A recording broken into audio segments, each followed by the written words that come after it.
Operation Plowshare, The Atomic Architects. Chapter 1, The Atomic Optimism and Madness. Welcome back to Synapse Daily. Let's go back to the late 1950s. It is a very different world. The shadow of the Cold War is everywhere.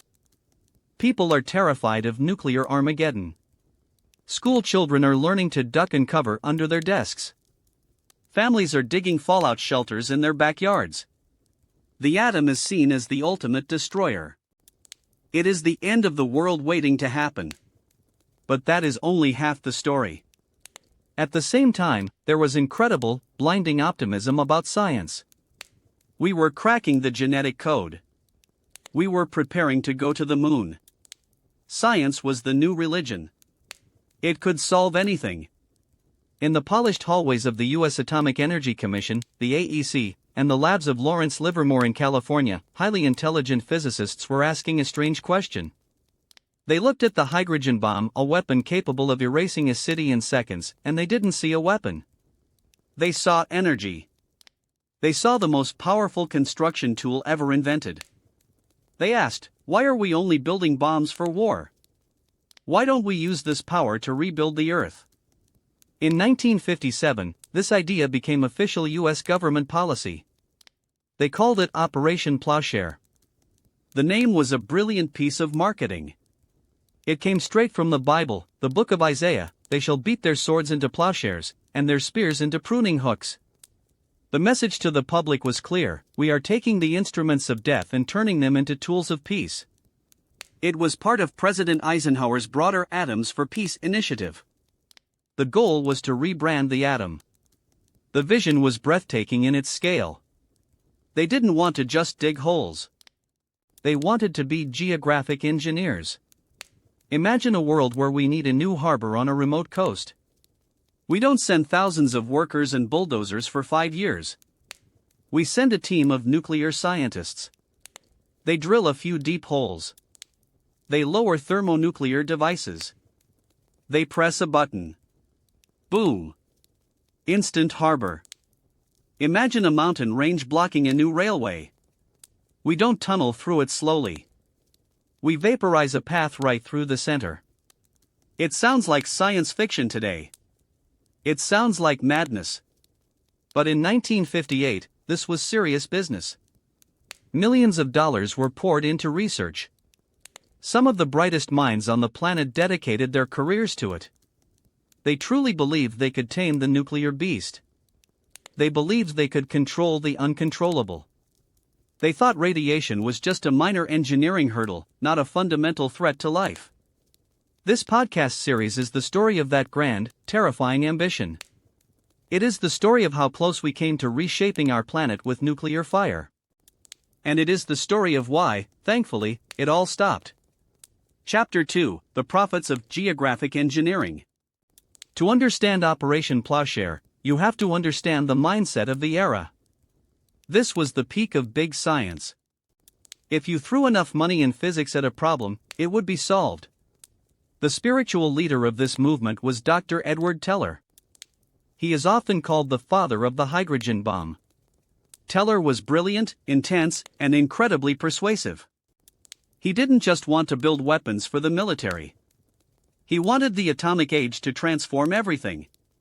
Teller and his colleagues at Livermore National Laboratory developed the concept of geographic engineering. They argued that humanity was no longer slave to geography. If nature put an obstacle in our way, we now had the power to remove it. They weren't thinking small. Their proposals were global. Consider their biggest dream, the Panama Canal. By the late 1950s, the existing canal was too small. Supertankers and modern aircraft carriers couldn't fit. It was a bottleneck for global trade and U.S. military power. Widening it with conventional dynamite was too expensive and too slow. The AEC had a solution. They called it the Panatomic Canal. They proposed digging an entirely new sea-level canal through Central America. They looked at routes in Panama, Colombia, and Nicaragua. How would they do it? They planned to use a string of nuclear explosions. The plan called for burying hundreds of nuclear devices in a line across the isthmus. They would detonate them in sequence. It would be a zipper of nuclear fire opening up the continent. They estimated they would need about 300 megatons of nuclear explosive force. To put that in perspective, that is thousands of times more powerful than the bomb dropped on Hiroshima. They claimed it would be cheap. They claimed it would be fast. They estimated it would cost a fraction of traditional digging. But there was a massive elephant in the room: fallout. How do you detonate hundreds of nuclear bombs without poisoning the entire region? How do you stop the radioactive dust from drifting over populated areas? What happens to the indigenous tribes living in those jungles? The AEC had an answer for that, too. They promised a technological miracle. They claimed they were developing clean bombs. They theorized they could design a fusion device that produced very little radioactive fission products. Teller famously claimed they could make explosives that were 99% clean. They sold this idea hard to Congress and the public. They argued that the radiation would be contained underground, or it would be so minimal it wouldn't matter. It was a seductive promise. It allowed politicians to support the project without looking like monsters. But it was a promise that had never been tested in the real world. Before they could slice through continents, they had to prove they could dig a simple hole without causing an environmental disaster. They needed a test subject. They chose the Nevada desert. Chapter 3, Project Sedan, The Earth Moves. The date is July 6, 1962. The location is Area 10 at the Nevada test site. This is the big day for the Plowshare scientists. They are about to conduct the Sedan test. It is meant to be the definitive proof that nuclear excavation is practical. They drilled a shaft into the desert floor, 635 feet deep. Down that shaft, they lowered a thermonuclear device. It had a yield of 104 kilotons. That is not a small bomb. It is roughly 7 or 8 times more powerful than the Hiroshima bomb. The scientists and VIP observers were miles away, wearing dark goggles, waiting in bunkers or on bleachers. The tension was incredibly high. Their theories were about to meet reality. The countdown reached 0. What happened next was unlike a typical atmospheric nuclear test. There was no immediate towering mushroom cloud reaching for the stratosphere. Instead, the ground itself seemed to come alive. For a split second, the desert floor rose up. It formed a perfect, massive dome of earth, nearly 300 feet high.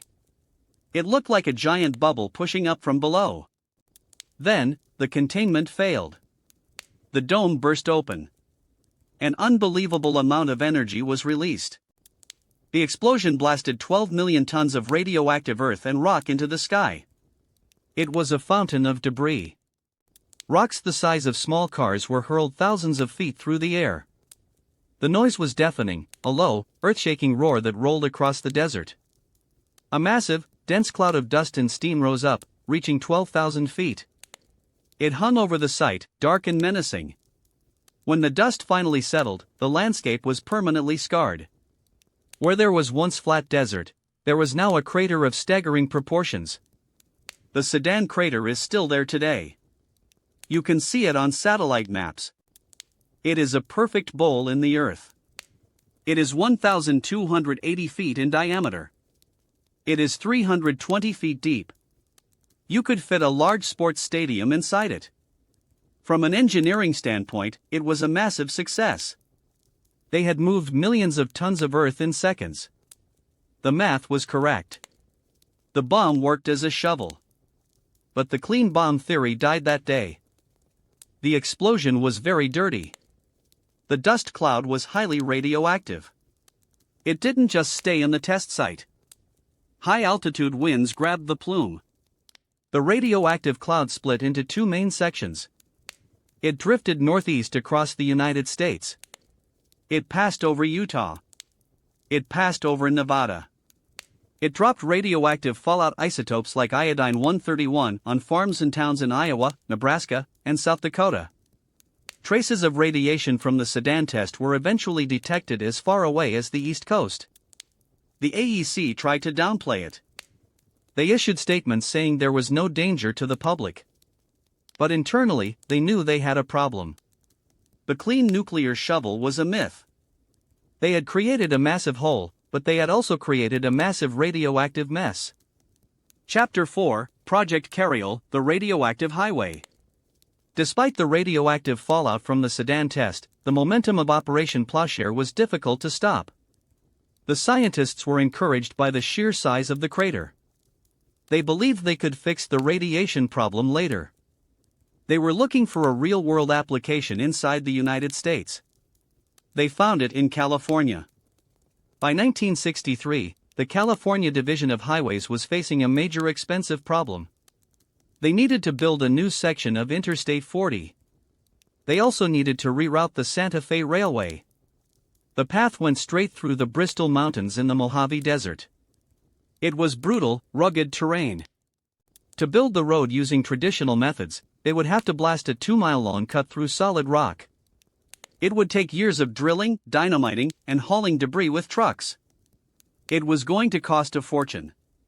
The AEC approached the California highway engineers with a proposal. They called it Project Carryall. "Let us do it for you," the AEC said. "We can vaporize that rock in an afternoon."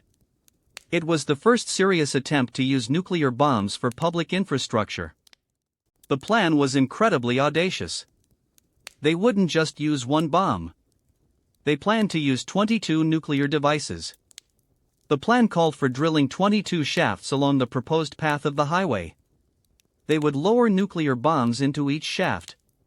The bombs would have different strengths, ranging from 20 kilotons up to a massive 200 kilotons, depending on the depth of the rock.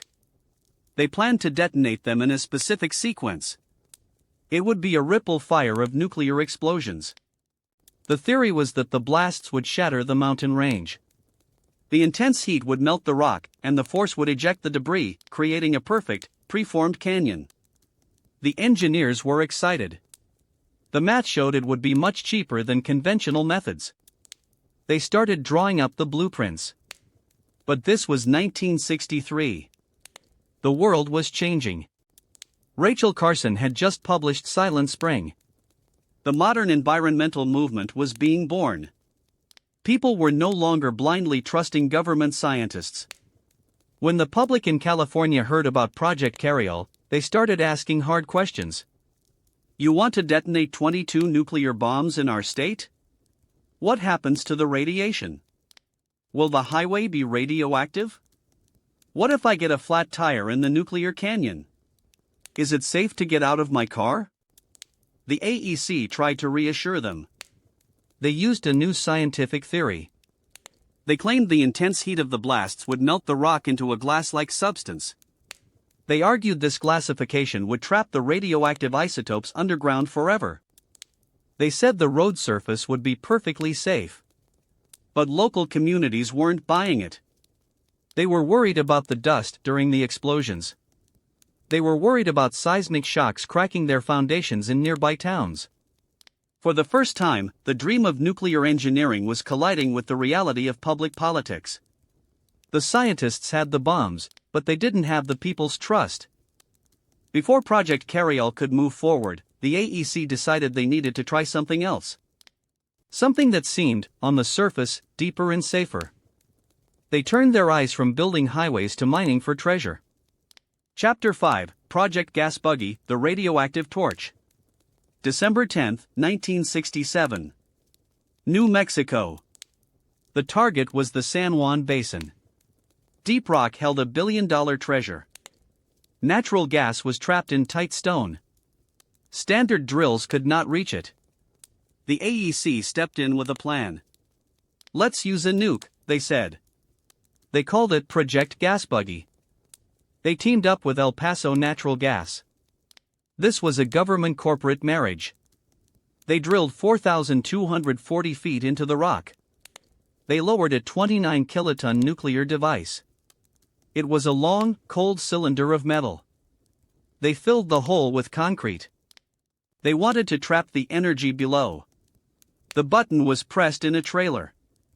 The ground jumped under their feet. Deep down, a chimney was created. The blast vaporized a room of rock. Then, the roof collapsed into the heat. A massive underground chamber was born. The gas started to flow immediately. The engineers cheered and hugged each other. "We solved it," they shouted. But then, they brought the gas up. They lit a massive flare in the desert. It was a giant candle in the night. But the light was a warning. The gas was highly radioactive. It was full of tritium and carbon-14. You could see the gas burning. But you couldn't breathe the air nearby. The isotopes were bonded to the gas. There was no way to separate them.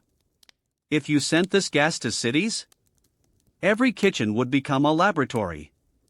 Every stove would emit radiation. The AEC tried to stay positive. "We can dilute it," they suggested. "Just mix it with clean gas." The public was absolutely horrified. "You want us to cook with nukes?" The peaceful atom was becoming a joke. A very expensive and dangerous joke. The project cost millions of dollars. The result was gas no one wanted. Yet, the scientists wanted more. They were blinded by their own power. Chapter 6: The Colorado Stand Triple Threat. The scene moved to Colorado in 1969. The AEC was now desperate for success. They chose a site called Project Rulison. Local farmers saw the trucks arriving. They saw the men in white suits. "What are you doing to our mountains?" The AEC ignored the local voices. A 40-kiloton bomb was lowered. But this time, the people fought back. Activists and hippies rushed the site. They camped on the ground zero line. They used their bodies to stop science. They were dragged away by police.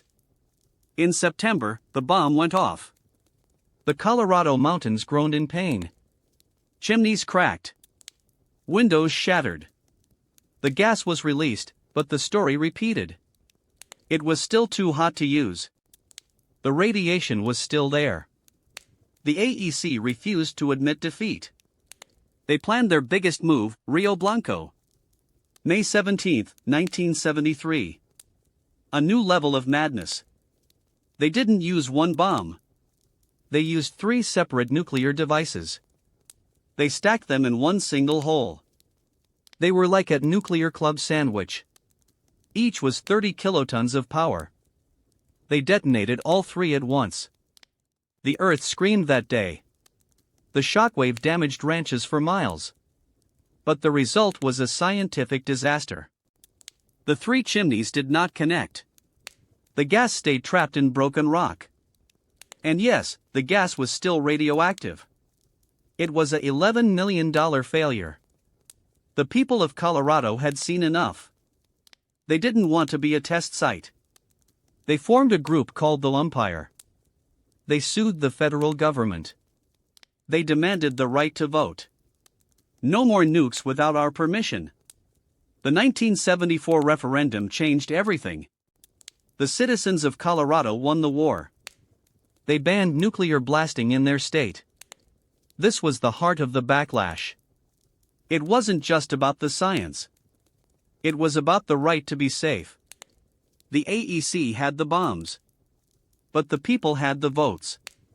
The triple threat had failed. And the project was finally bleeding out. Chapter 7: The False Economics of the Atomic Tool. Throughout the 1960s, the biggest selling point of Operation Plowshare was the cost. The AEC constantly told Congress and the public that nuclear bombs were the cheapest tool in the shed. They used the phrase "more bang for your buck." They argued that using one nuclear device was cheaper than using thousands of tons of TNT or a fleet of traditional earth-moving machines. But as the years went by, people began to look at the real math. The cheap nuclear bomb was a lie. The bomb itself might have been relatively inexpensive, but the hidden costs were astronomical. First, there was the cost of security. You couldn't just leave a nuclear bomb at a construction site. You needed hundreds of armed guards and secret transport teams. Then, there was the cost of the deep drilling. Digging a hole 4,000 feet deep just to place one bomb was a massive engineering expense that the AEC often left out of their early brochures. Then came the environmental monitoring. Because the blasts were radioactive, the government had to pay hundreds of scientists to test the air, the soil, and the water for years after every single explosion. These weren't one-time costs, they were permanent expenses that would last for generations. There was also the issue of seismic damage.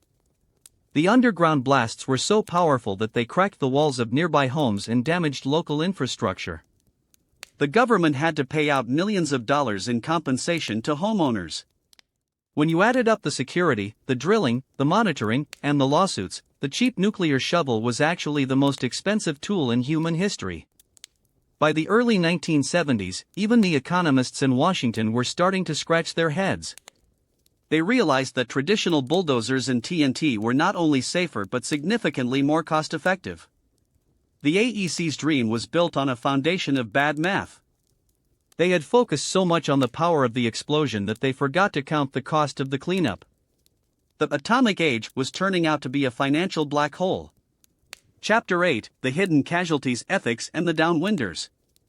As Operation Plowshare continued, a darker story began to emerge. This was the story of the Downwinders, the thousands of ordinary citizens who lived in the path of the radioactive clouds. For years, the AEC had told these people that there was no danger. They said the radiation levels were within safe limits. But the people on the ground were starting to see a different reality. In small towns in Nevada, Utah, and Idaho, families were noticing strange things. Livestock were dying of mysterious illnesses. Farmers were seeing their crops fail. But most tragically, people were getting sick. Rates of leukemia and thyroid cancer began to climb in the areas downwind from the test sites. Children who had played in the dust of progress were now patients in cancer wards. The ethics of the AEC were put under a microscope. Internal documents later revealed that the scientists knew the radiation was more dangerous than they admitted. They had data showing that iodine-131 was entering the food chain through cow's milk. When a cow eats radioactive grass, the radiation goes into the milk. When a child drinks that milk, the radiation goes straight to their thyroid gland. The AEC chose to suppress this information to protect the reputation of the program. The scientists involved in Plowshare had developed a God complex. They believed that the advancement of nuclear technology was more important than the health of a few small-town families. They saw the American West as a giant laboratory and the citizens as lab rats. This was a massive betrayal of public trust. By 1972, the invisible killer was no longer a secret. Activists and independent doctors were publishing their own studies. They showed that the government's safety standards were a fantasy. The moral foundation of Operation Plowshare was rotting. It wasn't just about bad science or bad economics anymore, it was about a government that was willing to poison its own people for a project that didn't even work. The public backlash wasn't just about fear, it was about justice. The dream of the peaceful atom was dying because it had lost its soul. Chapter 9: Project Chariot, the Arctic Battlefield. In 1958, the Atomic Energy Commission looked at a map of Alaska. They found a remote spot called Cape Thompson. It was far away from big cities.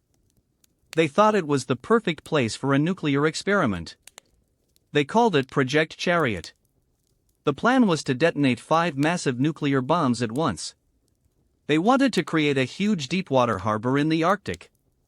They told the world this harbor would be used to ship coal and oil. It sounded like a great industrial plan. But there were 2 massive problems that the scientists ignored. First, there was no coal in that area. The nearest coal was hundreds of miles away. Second, the Arctic Ocean there is frozen solid for 9 months of the year. A harbor would be useless for most of the year. So why did they want to do it? The truth was simple, they just wanted to see if they could do it. They wanted to test their nuclear shovels on a grand scale. They viewed Alaska as a blank space on the map. But for the Inupiat people of Point Hope, it wasn't a blank space. It was their home. It was where they hunted and fished for survival. The government sent scientists to the area. They told the local people the radiation would be safe. They said it would wash away into the sea. But the Inupiat people were smarter than the AEC experts. They noticed the scientists were wearing radiation suits while telling the locals it was safe. This created a spark of resistance. Two local men, Guy Okakok and Daniel Leesborn, began to write letters.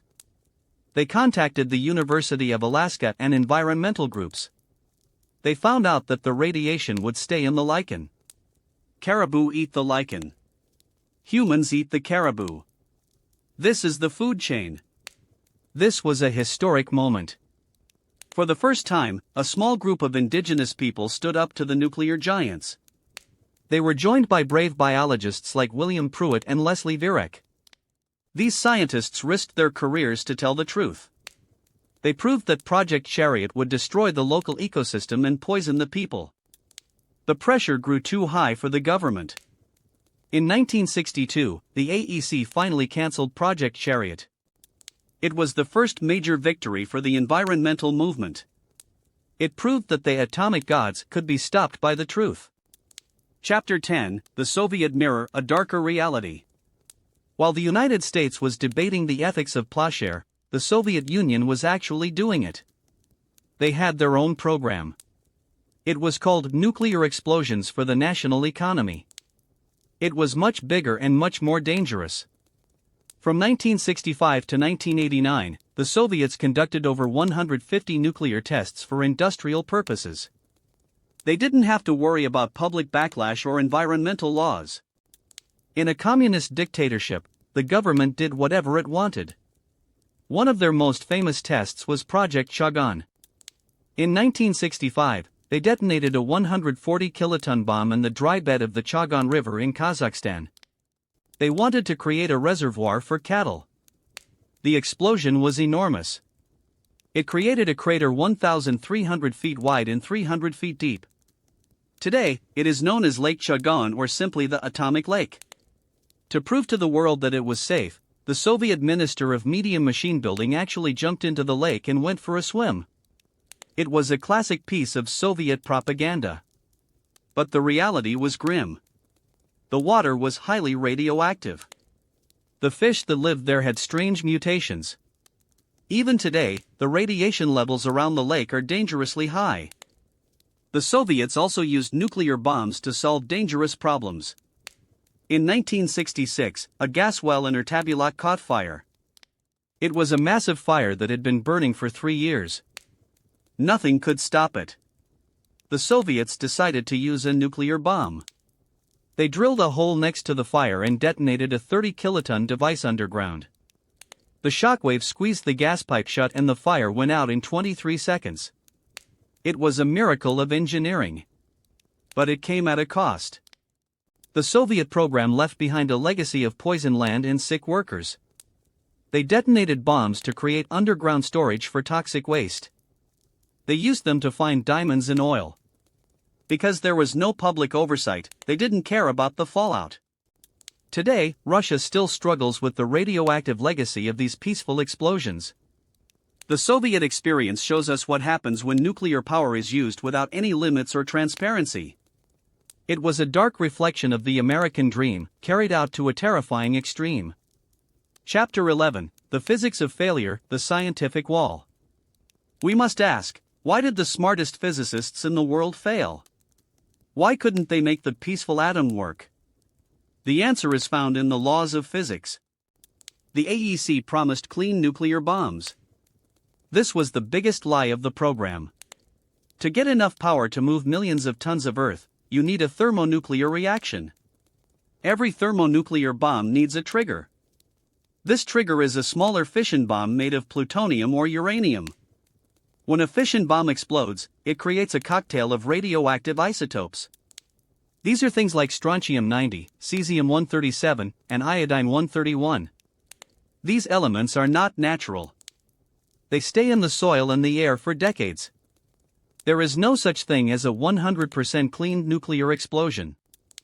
Physics simply doesn't allow it. The AEC tried to hide this fact. They hoped they could invent a new kind of bomb, but they never did. Every single test they conducted left behind a radioactive signature. Then, there was the problem of geology. The Earth is not a simple block of stone. It is full of cracks, water tables, and different layers of rock. When you detonate a nuclear bomb underground, the results are unpredictable. In Project Gasbuggy in Rio Blanco, the scientists thought the rock would shatter perfectly. Instead, the heat was so intense that it melted the rock into a thick, glass-like substance.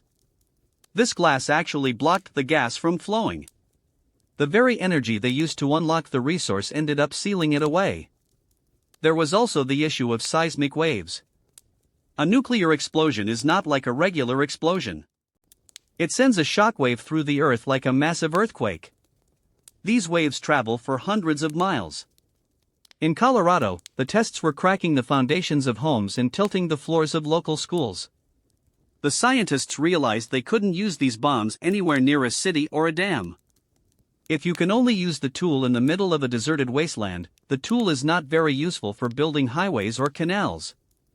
The physics of the atom and the geology of the Earth were simply not compatible with civil engineering. Chapter 12, The Rising Tide, 1970 to 1972. As the 1970s began, the political world was turning against Operation Plowshare. The era of the 1950s was long gone. The public trust in the government was at an all-time low. The Vietnam War had shown the American people that experts could be wrong. At the same time, the first Earth Day happened in 1970. Millions of Americans marched for the environment. They were no longer afraid to speak up against big government projects. In 1970, the U.S. government passed the National Environmental Policy Act, or NEPA. This was a game-changer. It required every federal project to provide an environmental impact statement. This meant the AEC had to publicly explain exactly how much radiation they were releasing. They had to explain what would happen to the water and the animals. For the first time, the atomic priests were forced to show their math to the public. They couldn't hide behind national security anymore. The final battleground was Colorado.